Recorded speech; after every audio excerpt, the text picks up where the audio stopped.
Look at all these awesome classic games. There's just nothing better, right? Well, when I was growing up as a small kid, I had almost no exposure to this stuff. That's right, almost none of it. I went straight from a Nintendo Entertainment System to a PlayStation 2. So this video is going to be me talking about the game consoles I never experienced and how I view them today. So going back as early as realistically possible, I had absolutely no experience with the Atari 2600. So the next realistic game console for me to experience would have had to have been the Sega Genesis, yet oddly enough I had next to no experience with this one either. I didn't even know what a Genesis was. In fact, I hadn't even seen one in real life. And I certainly knew nothing of the bit wars between Nintendo and Sega.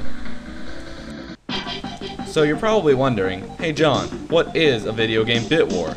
Well, to put it simple, in the beginning there was the NES, the 8-bit console that you all know and love. It was in conflict with the Sega Master System, which did better in Brazil than America, but was in conflict with the NES nonetheless. Sega then came out with a 16-bit unit, which was called the Sega Genesis or Mega Drive. It beat out the NES, but it was soon followed up with Nintendo's Super Nintendo console. It had a more advanced 16-bit processing unit, and it soon outdid the Genesis. But Sega had a plan. They came up with some add-ons like 32X, and also the Sega CD. Both of these were marketing failures, and were followed by the Sega Saturn, which was also a marketing failure, even though it was a much better console than the Nintendo 64, which actually came out on top.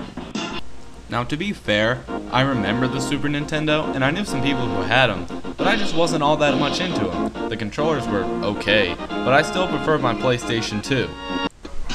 Now I know a thing or two about the Nintendo 64. One of my friends had one of these, and we played it all the time.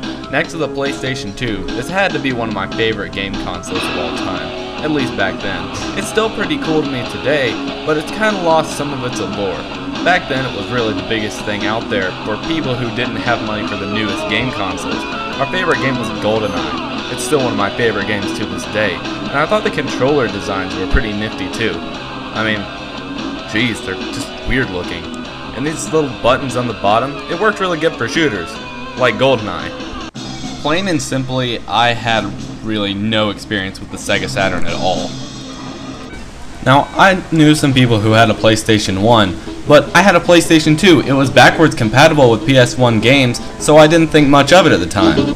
Today, I have a lot more respect for all these consoles, and classic gaming in general.